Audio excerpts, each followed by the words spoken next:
talking about SNL, the history, the mysteries, and all the hot impressions in between, breaking down all the numbers as well. In your favorite sketches with special guests, it's on the Saturday Night Network. Yes, that is right. Welcome, everybody, on in to the Saturday Night Network for another edition of our Hot Take Show, coming to you live immediately following the Glen Powell and Olivia Dean episode of Saturday Night Live, season 51, episode 6. My name is Jon Schneider from the SNL. So excited to be with you tonight to wrap up this run of 3 November shows. Of course, here as a presentation of LateNighter.com, and here with 2 great panelists and a live chat that is ready to go to talk about the show we had here tonight. So first up, let's bring in my man, Bill Kenney. Bill, how are you? John, so good. Boy, what a run we're on. This has really been a fun. These last 3 episodes especially they feel to have hit their stride here.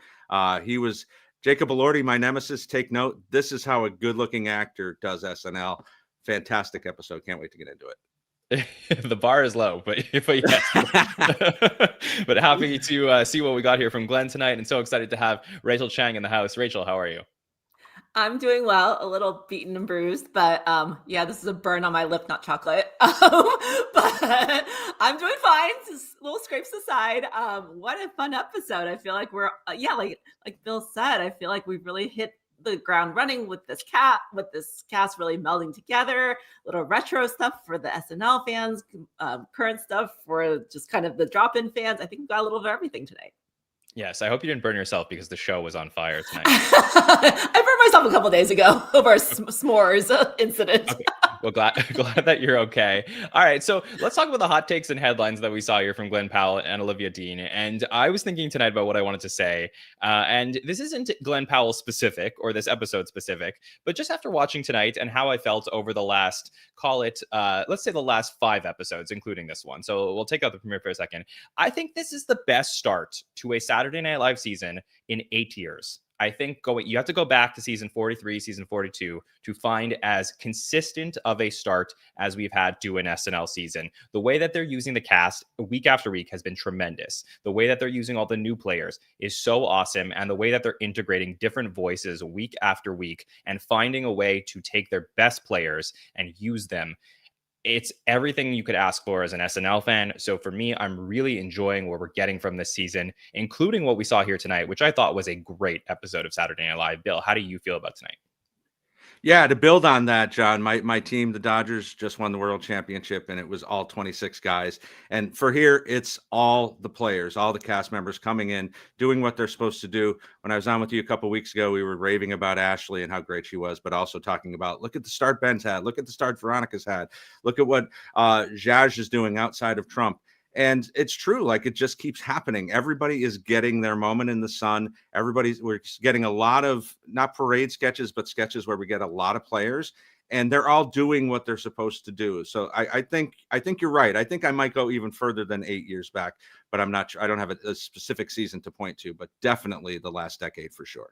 It's definitely a bit of a grand hot take, but I just wanted to start off our conversation by saying how good I'm feeling about the show right now. And it seems like a lot of good vibes around the hosts that they're bringing. A lot of the host decisions this season have been fantastic, including what we're going to get at the start of December with Melissa McCarthy. So that'll be something we'll be talking about here a lot on the podcast all week long. Rachel, how do you feel about the night? Any hot takes or headlines?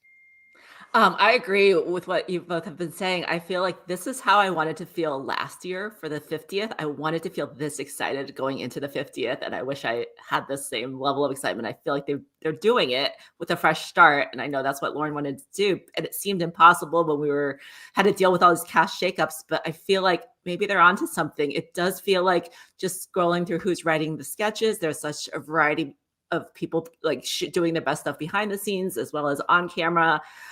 Big headlines, I feel like, for the bigger entertainment news community is probably the story about the US UPS guy, which is so crazy and amazing and just so sweet. And I think for the SNL fans, of course, the big headline is going to be MacGruber. Yes, for sure. It was very exciting tonight. So I can't wait to dive in. Let's start with the cold open that we saw here this evening, which is our White House press briefing, where we see Ashley as Caroline Levitt, the press secretary, open up saying, nothing happened this week. But just from an SNL meta perspective, I mean, obviously, Ashley has been very involved this season. We've talked how great she has been throughout the entire season, but we haven't really seen a political impression from her. So very cool to see her at the top of the show opening up our cold open. We get Chloe as Caitlin Collins, who is among the press at the White House. We get Cam as an unnamed black guy from Fox News. Bowen as someone from MSNBC. We also see Andrew, Keenan, Mikey, and Jeremy there as well. And then James as Trump, who will come in and step in for Caroline at some point to talk about what has been going on this week, where the main story has mostly been the release of the Epstein files now that the government is no longer shut down. So, Bill, how did you feel about this cold open? This is something they had to do, right? Between the shutdown and Bubba Gate, which we'll get into more with our update piece later on, they had to talk about this. I mean, Trump's in the news every week. We know this, and there's always something crazier happening week by week. But this is epic what happened here. The longest shutdown in U.S. history, on top of the Epstein files starting to get leaked with the emails on Friday. So I like what they did here. I think Ashley did really well as Caroline Levitt. We get a lot of people in this sketch, including, as you said, Cam. You get Dismukes, Keenan coming in. Of course, Trump comes in at the end with Jaj, and that makes sense to have him in here and to not even announce him. Now, you would imagine this would be what a press conference would really be like if he was somewhere near the press room, like he would just come barreling in and have to take it over. So I like this one a lot. I think this covered it well. Rachel, how do you feel about this one? Yeah, I mean, there was just so much news this week, and this was a great way to drop in bits of everything happening. Wonderful to see Ashley open the show. My favorite little bit was calling Cam the unnamed black guy from Fox News, and is President Trump too healthy, especially since, was it last week or a couple weeks ago, they did that MRI punch card. I thought it was kind of funny to have both sides of that. One little thing that I always have a little pet peeve for me, just being a journalist, is they often have people using those digital recorders that nobody uses. This week, I noticed that Mikey was holding the phone. There's more phones now, more accuracy there. So, and I thought it was a shorter one. It was probably just about 5 minutes, and that's all they needed. I feel like this was just the right amount of everything.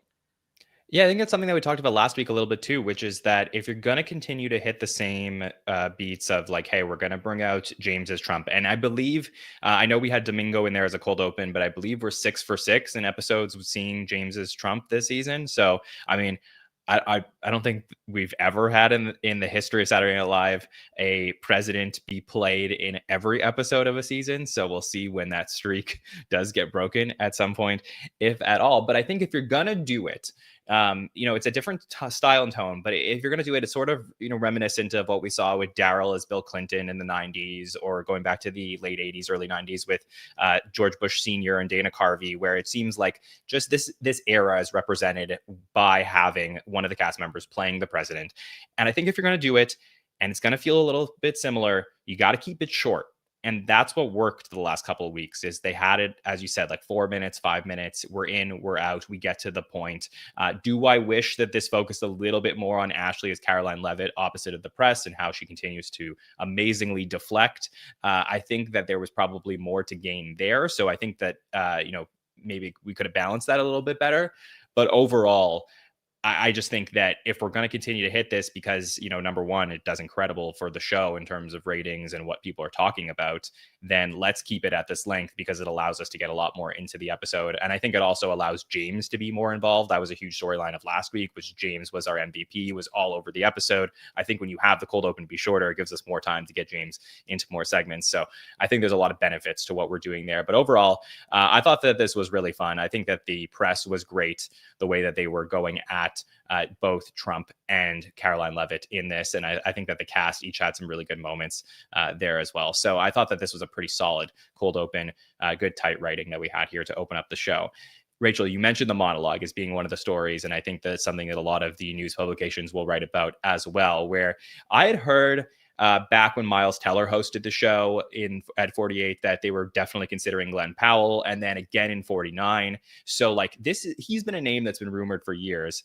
I don't know that I heard that he was going to host the Paul Rudd Omicron episode, which had he hosted that show, that would have been like a whole other story, right? Because of course that would have been a canceled show. But essentially, he's going to come out. He's going to talk about, how moms feel about him, do some fun look back at acting at 10. And he does this Sugar We're Going Down Fall Out Boy music video where he shows that off. But he's going to get into the crux of the monologue, which is that he's going to tell a story. This is a true story about how 4 years ago, Lorne Michaels called him and told him that he was going to host Saturday Night Live. And as this was happening, a UPS driver was delivering something to his house and saw that him and his family were so excited that he came over and they all took a selfie together and said, wow, like Glen Powell's going to host SNL. And of course that episode, and didn't end up happening because Top Gun Maverick got moved due to, I guess, Omicron at the time and scheduling conflicts. So he never ended up hosting until now. And just to prove to the UPS guy that he was still going to host, he flew him out to the show to have him there. So we got UPS guy, Mitch, the driver, there in the monologue and up on Studio 8H. And honestly, this must have been a dream. Just to have him there and be a part of this was so incredible. Rachel, this is one of my favorite monologues in years. This was by far my highlight of the night too. I mean, I'm preconditioned to be a Glen Powell fan. I loved Anyone But You. Won't talk about how many times I've seen it, but I feel like he just came across so likable and lovable and hit all the right notes of that. I think the throwback to showing the old video was a little bit like Oscar Isaac had shown some old footage of his, and then Miles Teller had shown old photos. So I always feel like that's such a lovely, relatable, everybody can say it was a dream to host SNL, but they're showing the actual, their actual past and where they came from. And it just feels like you're really getting to know them.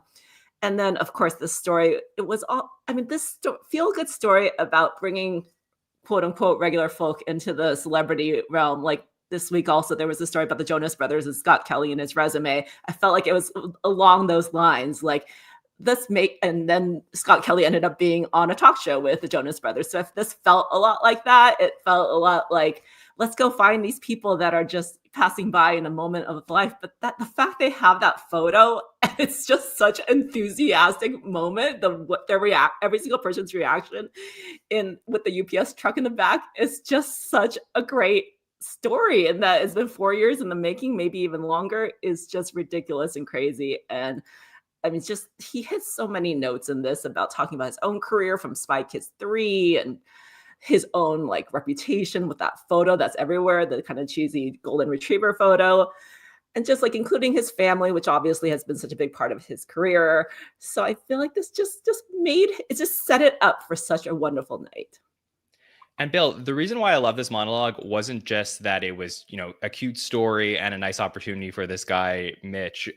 For me, it is the reason why I watch this show partially is because of things like we see in this monologue, where I find that the show opens up the world of celebrity to the audience. You get to know these people, all these people you see in your favorite projects. They come here, they host the show. You get to know them as people. You get to see what they're like when they're not just playing roles. And I think it was so cool here because it introduced us to Glen Powell in a way that made you root for him the rest of the night, because you see how nice of a guy that he is with this true story. We didn't have to make something up. We actually got an opportunity to get to know his personality, and that's why this was fantastic. Yes, and the first thing my daughter said to me is, "Are you going to apply to UPS tomorrow?" And 51 years. It took 51 years for this to happen. Don't think it's going to happen again. No, I mean definitely, and we've seen this over the last few years with these personal stories about their connection to being a fan of SNL, and we didn't get that as much as we get to see. Jon, if you're not a patron, go do this, if only to see pictures of Jon from 20 years ago as he's sharing on the Patreon feed. This was great. This reminded me of that, Jon. Hearing him sing "Sugar We're Going Down" as a young man, that was very heartwarming. But the fact that they have to say this is real, because we know there's plants in the audience. There's people, we never know for sure until maybe 10 years later. And you're like, oh, that was a writer. Oh, that's JB Smoove, but to have to really point that out, make sure that people know, no, we're not making this up. This guy got flown out here, didn't believe it was real, and still came out, still got on the plane. Imagine getting that call. Like, you know, you're sitting there 4 years ago, you had this great picture with this famous actor and his family. You think, well, that's the end of that story. And here it is all these years later. John, you did mention that it was it the Paul Rudd episode? That was the one that he was scheduled to. Okay. So they didn't mention that in the show, but that's very interesting to think about as well. But yeah, love this. Very heartwarming and great way to start. Definitely. And I have a stat challenge that I didn't have time to look up, but I am curious if someone in the chat wants to look it up between now and then, otherwise we'll talk about the roundtable. Is this the first non-celebrity to appear in a monologue since Miskel Spillman? Is that possible? Are we not including mothers? Yeah, no family. Yeah, let's say like unrelated to the host. That was actually the caveat in my head that I forgot to bring up. But yes, unrelated non-celebrity to appear in a monologue. I think it could be that. So it could be what I don't know why it's escaping me. The host who sang to the girl in the front row. And I don't think we ever got confirmation that wasn't a real woman. Not a real, not a real. I think it's a real woman. Non-celebrity. Yes, there's obviously audience plants. Like I think that like Justin Bieber like sings to Lauren's daughter at one point. Right, exactly. Yeah. Yeah, but I mean like actual take like man on the street and put them in the monologue. So no, I guess like non-extras. Ken mentioned it in the chat. Don Rickles. Yeah, that's a good one. Oh, okay, yeah, that's a good one too. Yeah, okay, fine, fair enough. So there are a few, but it's just a very rare feat. So I think this was really cool. Yes, there are some caveats I'm definitely putting on this, but I just think it's just a very interesting monologue that we had here tonight. Let's talk about our first sketch post monologue, which is the old time photos brought to life, where we're going to head to the Sunnyside senior home and see that Chloe, Marcello, Tommy, and Sarah are visiting their grandmother, Ashley, and they're going to bring her an iPad where she's going to go and look at an app where she's going to look at her old photos, and they are brought to life through the power of AI. But as we all know, AI isn't perfect, as she looks at the photos and sees her father, played by Glenn, and her mom, played by Veronica, in different photos where Veronica is like smoking a hot dog, and then the family dog Sadie has no head and gets put on the barbecue. So it just ramps up from there. We're going to see Mikey as Cal Ryland at a bowling alley, the best friend of her father, who takes off his pants, and just wild imagery with the Ken doll crotch, and then a picture of her as a baby as well. So Bill, did you like our first sketch post monologue, the old time photos? I did. This is so different from what we usually get post monologue, just a straight up sketch. These apps are interesting. I did one with my wife and I from our honeymoon, where we're just standing at Dodger Stadium, and then it made us kiss, and it looks kind of realistic, but it's still got that creepiness. Like, the hat, the logo on the hat changes into something weird. Nothing this extreme. But I think this was really fun. I like seeing Ashley as the grandmother. Most of the time we're getting Sarah these days in those grandmother roles because she plays that so well, but kind of flip the script on that. Marcello continually mentioning that she's going to die soon and, may not make it to Christmas. Yeah, I mean, the escalation was there. The ending with the nuclear bomb and the accordion baby really kind of drove it home for me. I really did like this one a lot. Yeah, there was that B plot there, sort of the sketch, where Marcello was not really being so nice to the grandma. So we had that happening on the side as the whole AI thing was happening. It was definitely an interesting two-part sketch, I'd say, or these two things happening at the same time. But I really love this concept, Rachel. I'd love to know what you think. I agree. It's kind of funny how this felt very retro, but is about such a modern subject matter. Like, this could never have happened 25 years ago, but yet there was something that felt a little bit like the essence of the sketch itself felt like it could have been in any time with whatever technology was happening in that moment. I thought some of the way that AI was thinking about the dog and the hot dog was kind of a fun way that they put that all together. Obviously the dog with two tails, just the imagery of that was so ridiculously accurate of what AI does these days, I feel like. And I also love that Marcella started going on like worrying about how much it costs, because that is such like a kid thing. Like, their parents tell them they can only use the app for free and they can't do the extras. So it just felt like very, very accurate rapport of what the whole family dynamic would be like. Yeah, and like Bill said, I think obviously Ashley's been such a standout of the season. We've seen such a range, but I don't think we've seen this side of her. And this was really lovely to see her in such a different character and really show that she still has a lot of places to go. Definitely. I also thought that, this sketch was really fun on paper, right? Because, the idea that artificial intelligence isn't perfect and that we're relying on these cool new things that it can do, but it's going to give us just disastrous consequences, I think is a great idea, except it really has to escalate to nail it. And I thought that this did so well here, to the point of the shock gag that you get when Mikey takes off his pants on live television.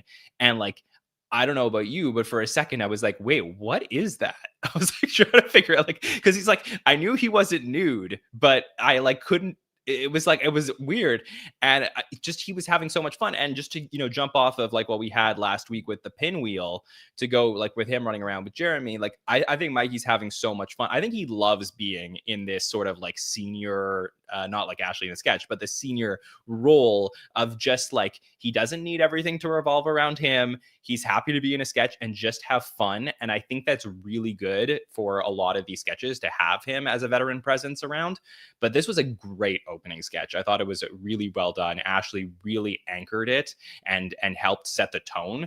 And that's another thing that's been really great about her this season, is that like, we're going to get a sketch that's very Ashley centric later in the night. And it is a completely different thing than what she's doing at the beginning of the night, which is being more of the straight person role, as just carrying the sketch from point A to point B to point C. And I really think that worked fantastic tonight for her. So let's go to the music video that we get right after that, which is I Miss My Ex's Dad, where we're going to see Tommy and Ben together. Interesting pairing, two of our rookies who are together to sing about, you ever miss someone so much? It's a country music themed video. Thought I'd be over you by now. And you think they're, singing about a woman, and we see they're actually singing about their ex's fathers. So they're singing about Glenn and Keenan, about their experience in their relationships and how their fathers of the people they were dating had such an influence on them. Sarah will play one of the exes in this, and Jeremy will play the new boyfriend, as we see that not only do Tommy and Ben miss their exes' dads, but the dads also miss their daughters' exes, as they have that fun turn and switcheroo at the end of this sketch. Rachel, did you like this one?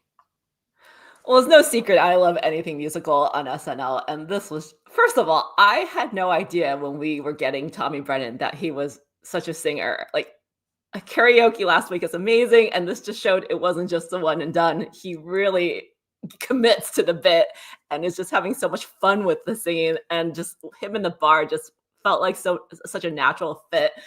And it's just such a relatable sentiment that when we break up with people, we don't just break up with them, it's their entire family, whatever dynamic that is. And I don't think we talk about that much in life. And I feel like this was such a fun way to do it with the guys, with the dudes. Like, it's almost like you don't want to talk about your feelings, but there's that dynamic. And it's like, and the way it was shown, like, it was so, like, with the Crocs with the socks and all the little bits. I really appreciated the Brooks running shoes with the arches, just because Brooks saved my feet. So like, there were just so many little references that were tucked in here that were so smart. And like you said, I love the flip and kind of the escalation, the very natural escalation, and how it all happened. Like, it just was such a wonderful flow and showcased Ben and Tommy in a great way. I agree. I mean, I thought that the whole concept was great. It's, turning relationships into music videos is a trope that we've seen for a long time on SNL, including even just going back to your high school days to Grind that we saw earlier this season. But I just thought this was another really creative aspect that we haven't covered yet. And Bill, I'm so impressed with Tommy, who had no expectations coming into the season. I think, if anything, if you would have polled the SNL fandom and said, will Tommy Brennan be one and done? I think most people would have said yes, completely unfairly to him, judging him on the past people who have fell into his archetype.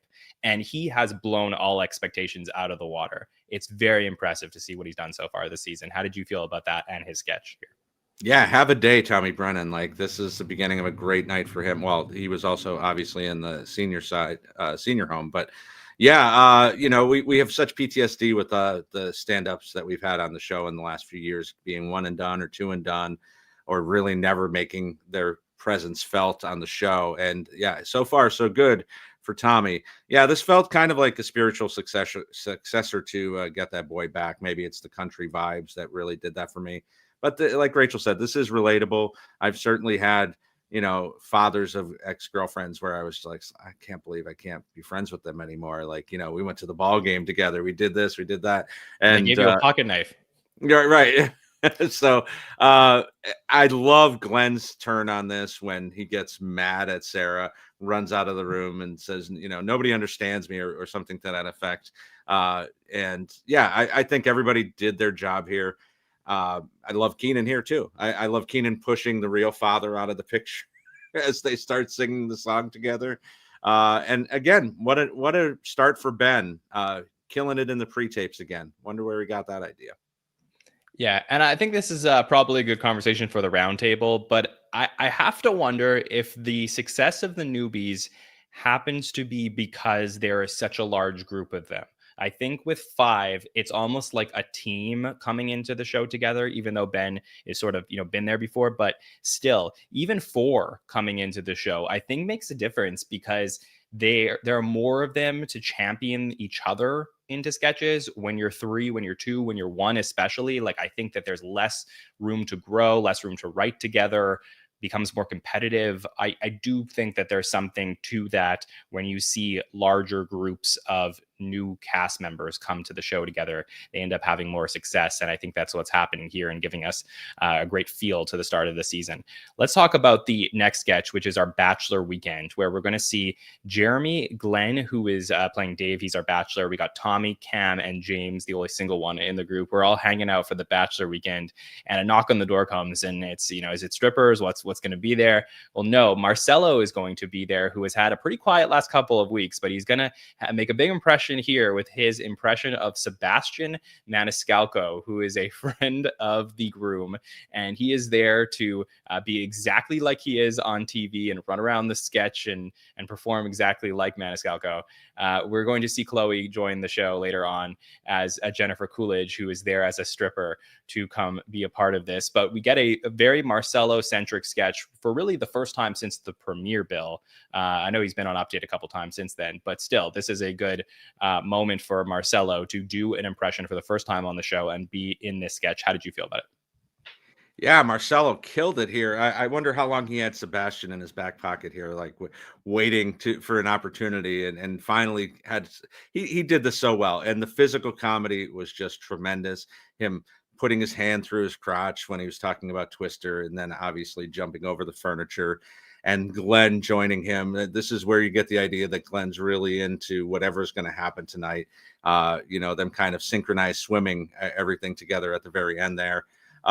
Everybody else didn't really have a lot to do. Maybe one or two many people here. I know it's a bachelor party, so you got to have, but they're only getting 1 or 2 lines and not really a lot to do here.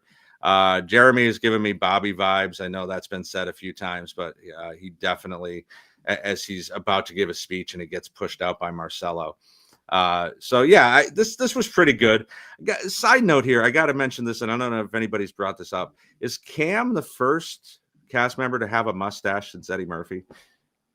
That, like, they're not making him shave his mustache, you're saying? Right. I think it is. I don't know. I feel like it's always been one of those unwritten rules that you don't have a mustache since like Billy and Danny had them, and then obviously Eddie. But SNL's kind of like the Yankees. They don't really let you have facial hair because then you could form better into sketches. But yes, maybe they are making an exception here with Cam. Definitely something to think about. But yeah, I mean, this was really interesting, Rachel, because clearly this is something Marcelo had in his back pocket. The similarities between the impression and who Marcelo is are just right there, because he is so physical, has so much energy. But I just felt like he really put everything he had into this to make this not just be like yelling and running all over. Like, it really felt like the dialogue fit the impression, and I thought this was really well done. How did you feel about it? I mean, I'm not as familiar with Sebastian. I've seen a couple bits, but not a lot. So, did he not play him in one of those fake auditions at one point, or am I making that up? I I think thought he did actually. Yeah, I think in the Wicked screen test he did him. yes, Yeah, yes, like briefly, but not like right, obviously to the extent that we see here. Yeah. right, like a line or two. I felt like I had like when he came out as him, I was like, wait, I felt like I'd seen this before, but briefly. Um, I was just impressed with his physicality too. I mean, that jump had some serious air, and I was going like, "Whoa!" And then right when I was thinking that, Glenn goes, "Your body's a wonderland." Like it's just, we're not surprised that Marcelo has that physicality, but it was great to see it in a sketch where he could run around a little bit more than behind a update desk. I also liked JJ calling this a sleepover. I thought that was kind of a funny little bit to just kind of show the contrast of the characters, Cam freaking out, and of course Cam ordering Chloe. I mean, of course we've seen Chloe as Jennifer Coolidge so many times, so I had mixed feelings. Like, do we really need to see her? But then we hadn't seen her as a stripper, and that was kind of fun to put in that context. So overall, I thought this was one of the more fun sketches of the night too, and the fact that Glenn's character Dave knew Sebastian from camp was just such a funny little thing to add in there, and imagining those two at camp.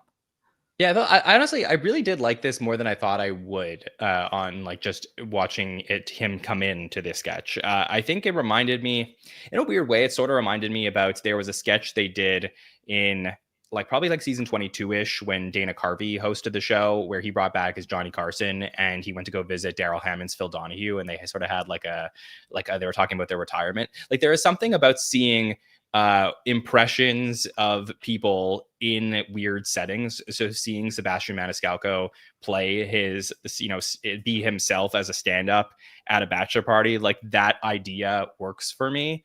And I think I was like, as this went on, I was just really hoping that we had another like all-star impression to come in at least at the end. And I had thought of that like before we saw Coolidge, and then she came in at the end, Chloe, doing this. And I know we've seen it before, but I just think it was so brief and so great to get that there to take away some of the like, hey, this is all about this one impression, that I think that there was a lot of lessons learned from some other sketches they've done the last few years that I think they applied to this one. So overall, I thought this was pretty solid. Let's then go to our next sketch, which is the Norwegian actors who are there to perform scenes from Scent of a Marriage. We get Mikey as the director and Chloe and Glenn as the performers. Jane is our clapper, and we get to see appearances from Jeremy as a kid and James, who's doing an impression of Stellan Skarsgård in this one as well. But mostly the concept of this one is that Chloe and Glenn are performing their scenes, but they are so excited about what they are performing that when the scene cuts, they are going absolutely crazy about the material they just performed. So, Rachel, you seem to have a great reaction to this. Would love to know how you feel about our Norwegian actors. Well, this just felt like part 2 of Harry Styles' birthing class to me. I mean, ridiculously enthusiastic characters. And I was just thinking back to, I know Chloe has talked about her inspiration for that, the Harry Styles sketch was a couple people she saw at Matcha Cha-Cha randomly when there was only one location here in Manhattan. And I could totally see that setting inspiring, seeing those people. Oh my God, my sound just went out. Sorry. Can you still hear me? Yeah, we're good. You got you. Can you hear us? Yeah. Perfect. There's a little echo, but I'll keep going. And I just felt like the exaggerated, like the cut and the way they flipped in and out of the emotion was so it was like an on and off switch, and that just made it just really the exaggeration there of how these characters, I mean, it's what am I trying to say here? I feel like the Norwegian culture is so enthusiastic and so happy, and we know that. Like Oslo is always voted the most happiest city to live in, and it's just really fed into that mentality, even like the goosebumps and the little elements like that. And then I also thought it was funny that they took it as far as thinking about that they were going to end up on Jimmy Kimmel and mentioning a non-NBC talk show host and Hot Ones. So that was like they were already 5 steps ahead of themselves, even in their own publicity. And I also thought this ended right at the right point. Sometimes I think it goes a little too far, or like the endings are a little bit exaggerated. I don't love the endings of a lot of times when we have, what do we call it when we have the bumper at the end? I thought that end card that pops up. Yeah. that end card. Yeah, I felt like Mm. yeah, this just ended perfectly. I just thought that's all we needed. Done. Yes. Yeah, we'll save our talk on the button when that does appear later The on in the button. show. Yes. But yeah, no, I thought there was a couple of really interesting things here, Bill. Number one is that this sketch probably doesn't work if the script of the movie isn't so ridiculous. But I also think that if you listen to the lines of the movie, as you know, there is, you know, Chloe is going on about you haven't touched me since our son fell down a hill. Like a very, very odd turn this movie went for Scent of a Marriage. It's just a weird film, but also it needs to be incredibly performed. And I think that Chloe, who in my opinion is really well suited to as a supporting role in sketches rather than lead role, that's just my take on it generally, was fantastic in this. I think that she totally was deserving of having that sketch that she carried here and showed off her abilities. So Bill, your thoughts on this one? Yeah, this was at the top what I was talking about, where everybody's doing their part. This everybody in this was so well suited to the part they were playing. Jane's small role was fantastic. Her accent was phenomenal. As you said, those great lines. Jeremy coming in, is it my fault you're getting divorced? And this huge pause. Yes. Josh does a great Stellan Skarsgård. I'm a big Andor fan, and he's so fantastic on that show. So I think that was really great to have him come in at the end here. Not an impression just shoehorned in for the fun of it. This made sense that he would be in a movie like this. Yeah, I think, again, great work from Glenn here as well. And then ending with Scent of a Marriage and them all getting excited. That's the name of the movie. Like, they're all so excited. Great ending, great escalation. Probably my favorite of the night. Look, and again, this is a big moment for Chloe Fineman, who, you know, with her appearances in the MacGruber's that we'll talk about in a moment, was in 8 segments this evening. And, you know, that brings her up to 30 for the year through 6 episodes. That's 5 per episode. And that, you know, compared to her career, you know, she was at 3.22 sketches per episode prior to this. So she's averaging almost 2 more sketches an episode, you know, and obviously less women on the cast. So you have to give that caveat, but the pressure is clearly there for her to step up this season. And then for her to have this moment, I think was really huge. So big props to Chloe for this one. All right, let's talk about the MacGrubers. You knew I was so excited when we got this on the show. So in comes Will Forte to play MacGruber on the show for the first time since he hosted back in season 47. We're going to start by getting him at an FBI black site where he's going to not have Kristen Wiig there. So it's the first non-Kristen Wiig MacGruber, I think, since 2007 when Maya used to have that role. But in comes Chloe, who's playing Tawny in this one, and then Glen Powell's playing Colton, and they're trapped in a control room with the Epstein files. And this trilogy is all about the Epstein files, as we find out that, you know, no one's above the law, of course, as MacGruber looks and sees his name in the Epstein files, decides he needs to get rid of them as quickly as possible. So that's the concept of the first one. The second one, they're don't really want to take some pics with him anymore because they realize that he's on the list, except they, you know, Glenn has another copy of the Epstein list. And, you know, he tries to set off the bomb to get rid of it, but the bomb doesn't go off, which I think is the first time that's happened in the history of MacGruber, that he's trying to set off the bomb himself. And then the third one, they're in an abandoned monastery. This one's at the end of the night. And he said, you know, he didn't really know what was going on the island. He worked on the airplane. He sold drugs to the celebrities that were on there. And he wrote a song about it, about releasing the list. Just honestly, I was in love, Bill, with this, getting to see Will Forte back on the show tonight. How did you feel? Yeah, this was a whoa. This was as soon as that came up, I saw the little spark coming. I'm like, oh my goodness, how is this happening? Had to check the closing credits to make sure Yarmo was in there, and he certainly was. So, you know, John Solomon, that they're recovering. He's recovering from his injuries still. So happy to see that he's still working and getting this on. But yeah, this was really, really fun to see. You know, MacGruber would be on this list. Like, let's be serious. Everything we know about MacGruber, this makes so much sense. Yeah, the bomb not going off was so fantastic. Goes against the entire series of these shorts. And I got fooled. I said pre-show. I thought we were getting only the second time in MacGruber history that we were only getting 2. They only did that one other time where it wasn't a trilogy.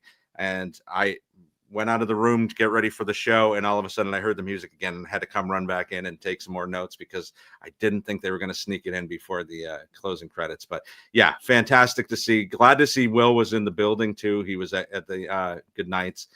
So it wasn't just like he flew in and did this. He's an all-timer. You and I both love him so much. So you obviously much more than I, but I don't know if anybody loves Forte more than you, John. So yeah, this was just so great and such a great surprise. Try to contain myself, but you know why Saturday Night Live is the greatest show on television is that what other show are you going to get a year full of fan service where you have things like digital shorts and other former cast members, Dana Carvey coming back, hanging out, maybe the greatest anniversary special in the history of television. And then the year after that is supposed to just be back or like to being a regular year, you get a moment that is pure fan service like this. There's no other show that will ever give you something like that where you can watch any Saturday night and don't know how you will be rewarded for getting the show. And Rachel, I was just so happy to see MacGruber on the Epstein list. Exactly. I was so happy. I know you're a fan. I know Ellis is a fan. And I was like, you guys must be freaking out right now that this is back. And just the fact that they're able to take such a classic and put it with this week's news is just such and like keep on escalating through the trilogy. It was just such a wonderful ode to SNL history as well as what SNL is supposed to do this week's news. I just thought, also Glenn was just perfect. I think the fact that it was Glenn's week, he was the right one to do this with. It just made sense with him. Chloe did a great job stepping into that role. I just thought it was fun to have this back. It was really cool. And yeah, he fit right into that sort of Ryan Phillippe role here. Just a natural at it. And yeah, I mean, look, good for Chloe that she was able to take on the Kristen Wiig-esque role in this one. But yeah, this was just so awesome. And very cool to see that Will Forte was at the live show where if you watched the Good Nights, you saw him there as well. So great moment for this episode. Let's keep going. Let's talk about the Slay division where we have Andrew as Manny, who is there about to join the army, I guess, or a division of the army. And we're going to see Bowen, Glenn, and Sarah all walk in with some freak ass bobs as they would like to encourage Andrew to join them and join the division and get a bob. We'll also see Keenan, Veronica, and Ben here as well, who are going to go up against the Bang Battalion of Tommy, Ashley, James, Jane, Cam, and Jeremy as they go back and forth and talk about their hairdos. Rachel, did you like this sketch that we got here from most of the cast? This was so ridiculous that I feel like it's going to become an instant classic. I feel like it. Obviously, if this had been a few weeks ago, the Halloween costumes were easy, right? Everybody could have been doing Bangs versus Bobs. Was every single person in it? I haven't done the whole roster call yet, but I was surprised that when the last group came in, I was like, oh my gosh! I thought there'd be a few extras in the background, but I was like, oh my gosh, I know everybody. No Chloe, no Mikey, no Marcel. Right. Quite a bit then. Okay. But all the newbies were there, which was nice to see them get to do this kind of. I don't think we've seen most of them do this style of comedy where it's so just over the top silly, and to have the dance and the choreography as well. Also, just the language in here, it felt like a lot of Bowen writing maybe, and just very.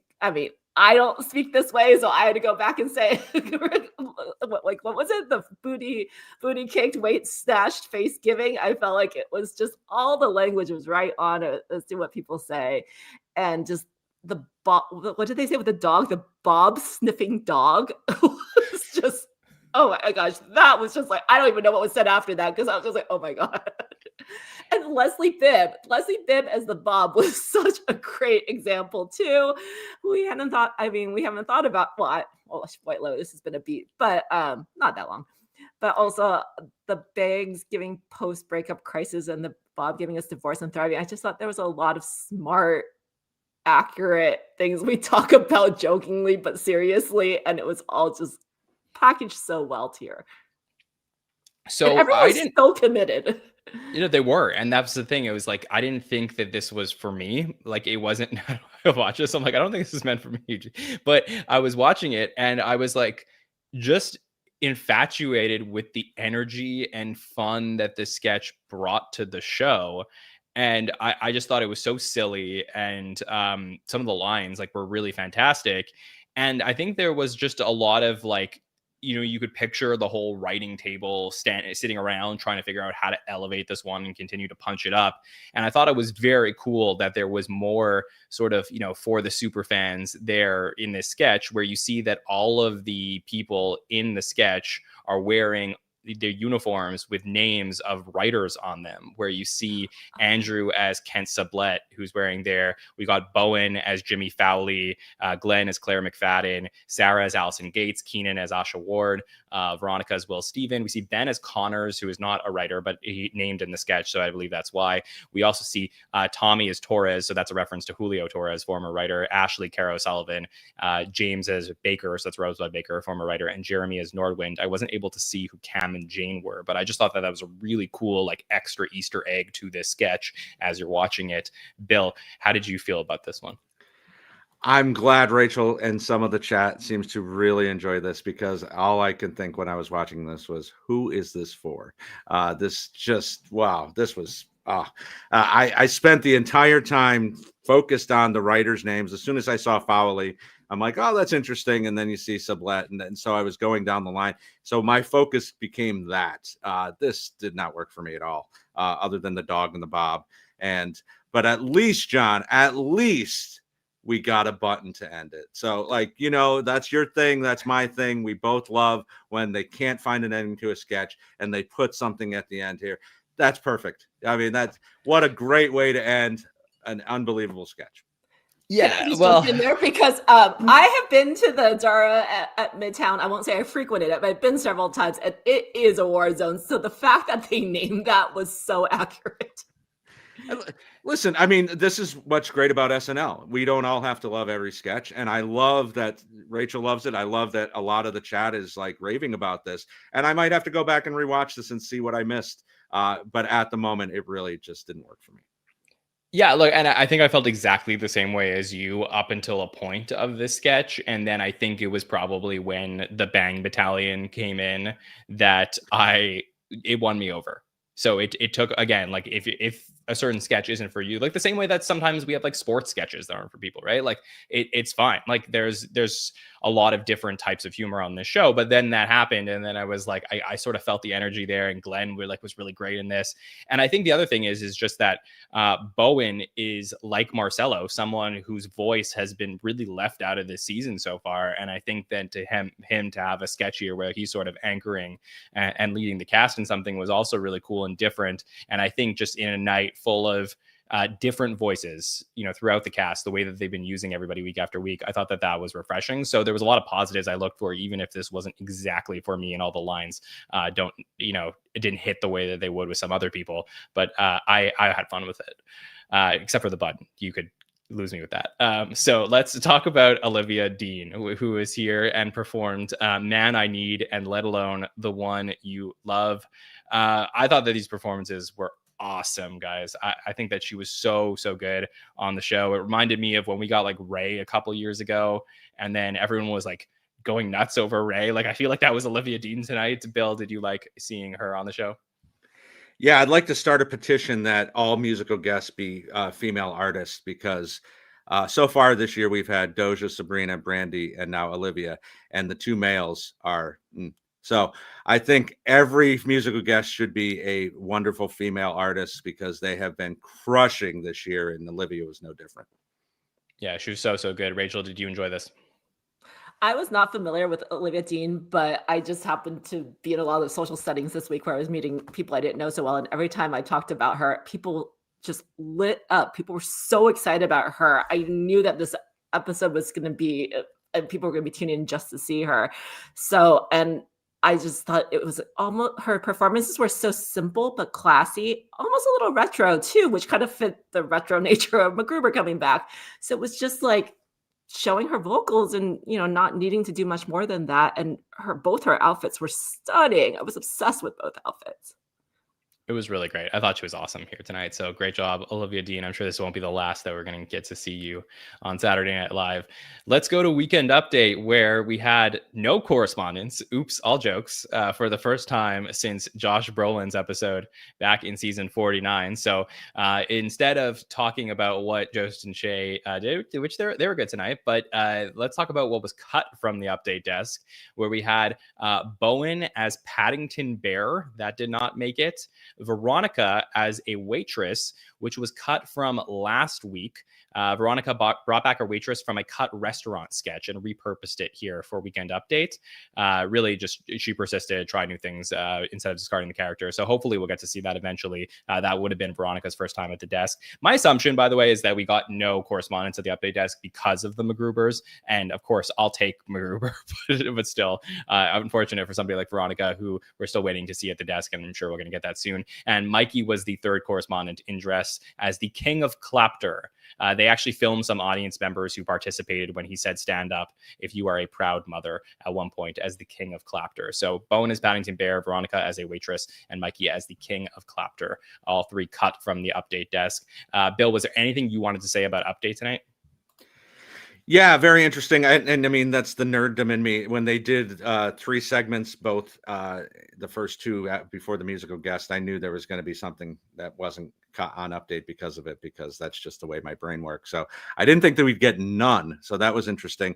I love the Bill Cosby joke, the HBCU help Bill Cosby undressing. Obviously, the Epstein jokes are great. He's the one to bring him down, but he lost to a bed sheet. I mean, Che was just having a blast with these jokes tonight. I think he said this might be his favorite episode ever. He did say that. Talk about a hot take show. Seriously. So, yeah, no, I really enjoyed this. I think when these two get to work together just by themselves without any interruptions, we see the magic happen. Yes. I forgot to mention, I think that clapter, was a term that was coined by Seth Meyers. So just a fun note there. Rachel, anything you want to say about update tonight? Doesn't make sense was so great. Che himself was having so much fun with it. And I just thought his whole reaction made it so much more fun about the pennies being extinct. And I happened to have been at the premiere this season, and that Maxwell House joke that I believe ended it, or was one of the second to last, was used there. And I forgot that it hadn't aired. I thought it was a repeat. I was like, why are they so obsessed with Maxwell House and Maxwell Apartment? And in Hoboken, Maxwell House is actually an apartment now. So I don't know if that was an ode to that, but it was just interesting that it didn't seem that relevant, but it came back 5 weeks later. Yeah, that's true. I love that they repurposed it. And I will go on my rant again and say SNL, leave the live version on the YouTube video. Just let us see the mistake. It's worth it. But anyways, all right, let's go to our post-update sketches, where we're going to talk about Chloe's ex-husband. Again, Chloe having an incredible night at the show here, where she's playing Lenore with her new boyfriend, husband, Andrew, who's playing Dennis. And this is sort of an Andrew and a cuck role type of sketch, where they are at the airport to pick up her ex-husband, played by Glenn, who's sort of in his first, hot guy role of the night, where he's there as Brian, who he flew to pick up his daughter, who was nearly in a sex trafficking ring, played by Veronica. And there's a lot of sexual tension that's happening between the exes of Chloe and Glenn throughout this sketch, as Andrew's trying to diffuse the tension with just the awkwardest of comments as he gets in between both Chloe and Glenn. Marcelo will appear as the boyfriend later on in this sketch. So, Rachel, what did you think of the ex-husband sketch?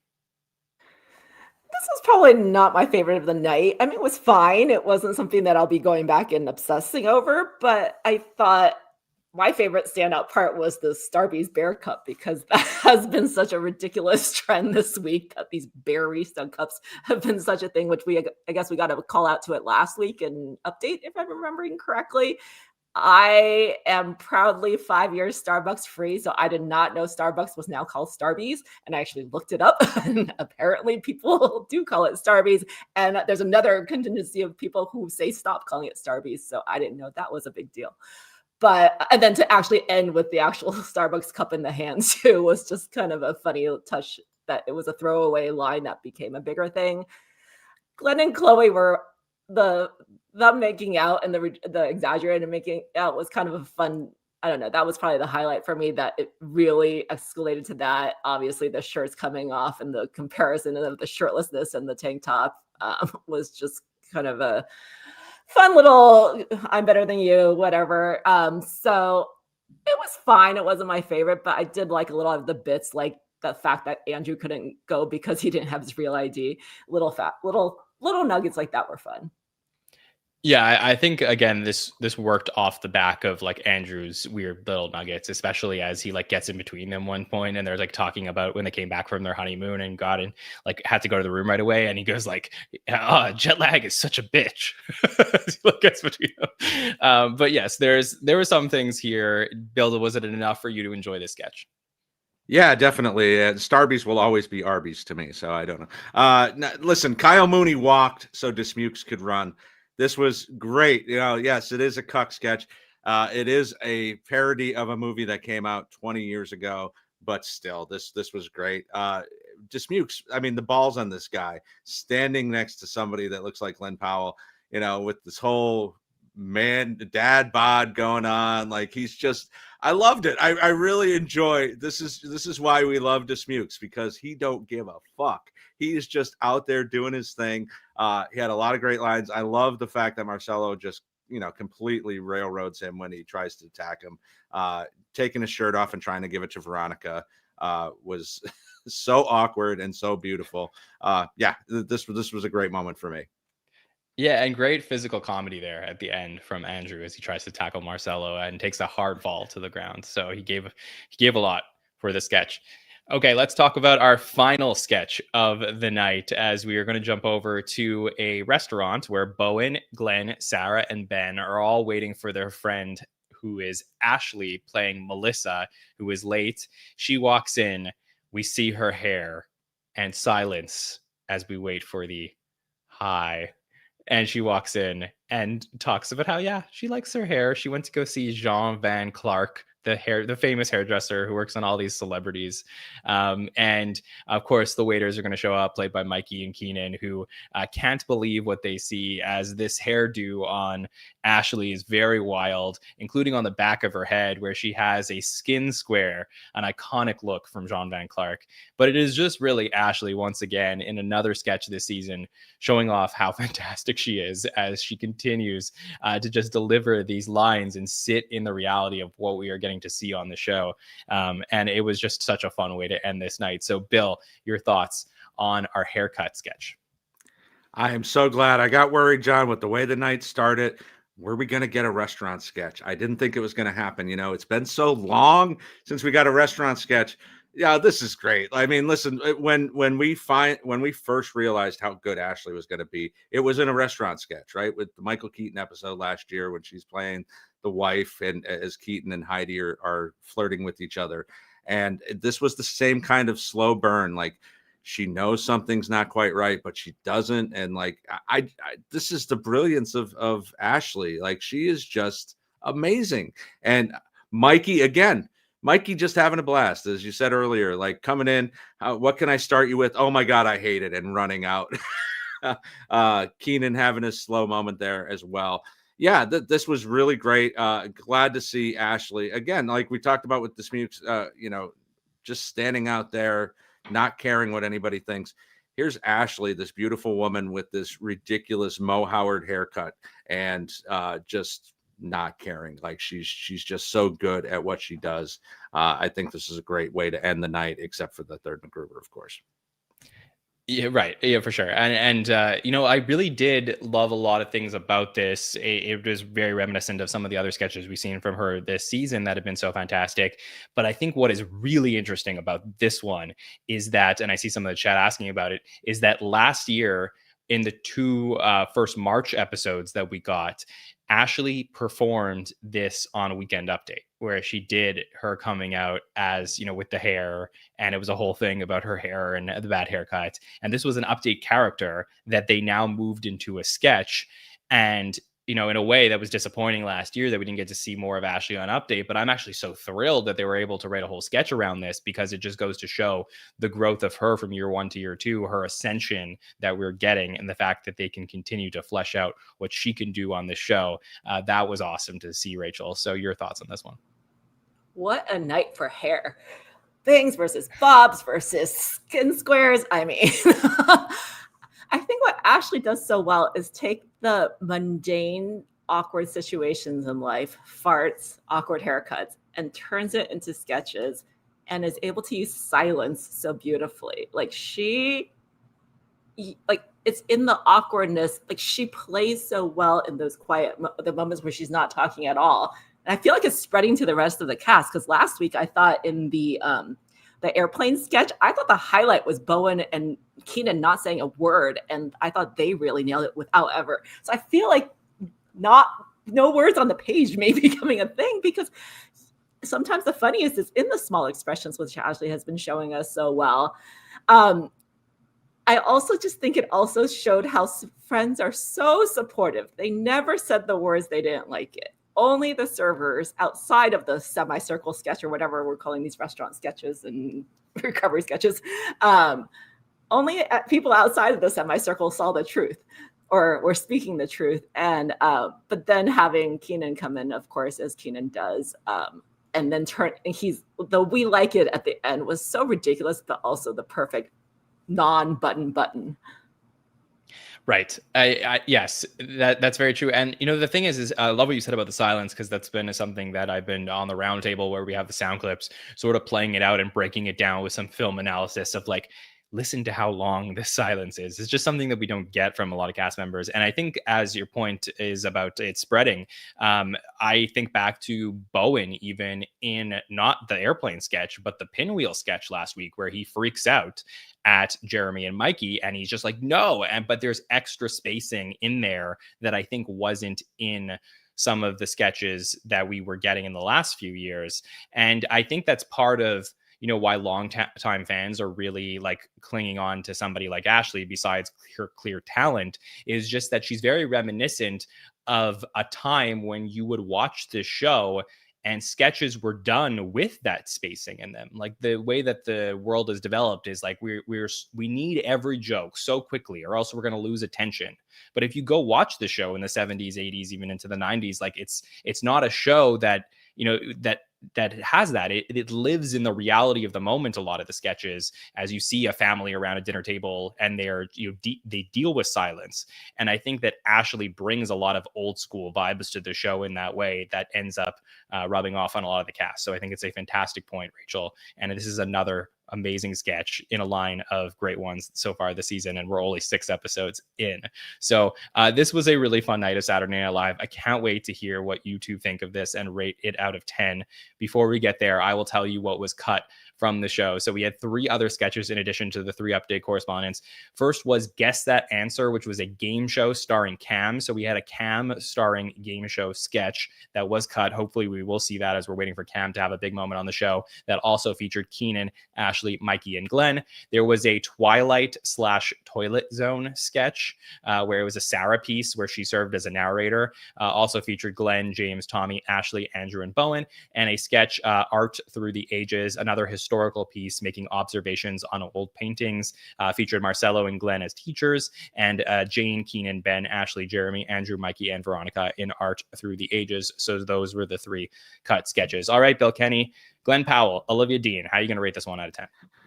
I'm going to go 9 out of 10. I think this was a fantastic episode. Even with the Bob sketch that I wasn't a huge fan of, you could still feel the energy. There was a lot of great stuff here. The musical guest, the surprise MacGruber. What a run we're on, John. I mean, the last time we had a run like this was season 48, like the back end of season 48. This is really impressive, and I hope they can continue it even with a couple weeks off.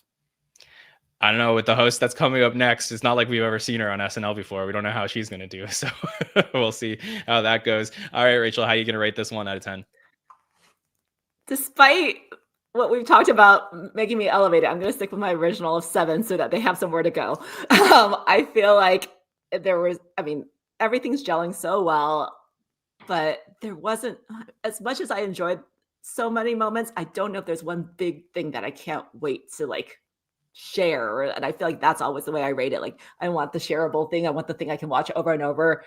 Like Pinwheel last week was so ridiculous, and I was not a fan when it first aired, and now I've probably watched it at least 20 times. I don't know if there was that special sketch this week, so I'm going to stick with my 7. That's fair. And sometimes there's nights where we don't get that absolutely epic sketch that's going to elevate a show, but we get a lot of consistency throughout the night. And that's why I feel that I'm sort of in between you guys. I'm at an 8 out of 10. I think this was a really solid show. And again, in a line of very consistent shows, I think we've had 5 in a row now that I've really enjoyed. And I'll go back to my take at the beginning of the show. I think the start of the season has been so much fun, so interesting, so refreshing. And I'm very excited. I'm so excited to cover it, and I'm excited to talk about it with all of you. So this has been an absolutely fantastic start to season 51 and our podcast coverage here. And I hope you continue to join us on the podcast all week long as we break down this episode even further with our roundtable on Monday, where we are very pumped to have Punky Johnson join us again on Monday night, as she's scheduled to join the crew and talk about this episode of Saturday Night Live. Of course, she was there when Glen Powell was last at the show for the Sydney Sweeney episode, so maybe she'll have some extra insight into that one on Monday. And then I will be there with Mike on Wednesday to talk about the analytics. We'll go into the power rankings and the screen time from this episode of SNL. That will be on Wednesday. And we will have our next episode of our coverage of season 31, where we look back at the show 20 years later. And this week will be the Eva Longoria and Korn episode of SNL. That will be out on Wednesday as well with myself and Sammy K, before we rejoin you in a few weeks' time to talk about the Melissa McCarthy and Dijon episode coming up at the beginning of December. And of course, a couple more there. We'll also have our patron feedback show in less than 10 days from now on that Monday, November 24th, as we will talk to all of our patrons and answer questions from you. So a lot still coming up here on the podcast between now and the Melissa McCarthy episode. Bill Kenney, thank you so much for joining us here on the show. John, thank you for having me as always. Always love being on the Hot Take Show. The chat is always just fire with what's going on here. Great to see Rachel again. What an episode. And as you said, Melissa in a couple weeks, 8.5 years. It's been a long time. Can't wait for that. Can't wait to talk about it. Absolutely. Rachel, thank you as well. Always appreciate you staying up late with us. Of course. Thank you so much, Bill. Thank you so much, John. It's so fun to chat with this one with you. Last time I was on, I teased that I had a chance to do an interview with somebody that meant a lot to me in the SNL world, and I got to talk to John Mulaney. So that interview is up on Travel and Leisure. He had some insights on where the SNL writers hang out, including a habit that Jason Sudeikis started, as well as another one Jim Downey started. I also asked him about airport sushi and whether it could exist in 2025, because LaGuardia is now beautiful. So there might be some fun insights for SNL fans to read that story. It was for his non-alcoholic beer years, and also talked to other hosts, former hosts Sabrina Carpenter and Benedict Cumberbatch recently. So those interviews might be fun for folks to read too, as well as sure to be future host Robert Irwin. Oh, very exciting. Yeah, he's a longtime Fallon guest, actually. He has a lot of information. But that Kevin Hart one is one of my favorites. But Rachel, you continue to amaze me with all of the incredible journalistic work that you do. So keep it up, and we're so excited to continue to read that. I want to thank A Late Nighter for being the presenting partner for our show here tonight, everyone in the chat for staying up late with us, and of course, Bill and Rachel for being here. If you miss anything on the podcast, well, you shouldn't, because you should be subscribed on YouTube, Apple Podcast, and Spotify to never miss any of our shows, and follow us on social media at the SNL Network to see all of the great content our team has been posting. And we have some more fun things coming up about this episode that aired tonight. So on behalf of everyone here at the SNN, my name is Jon Schneider, and we will see you next time. Have a good one.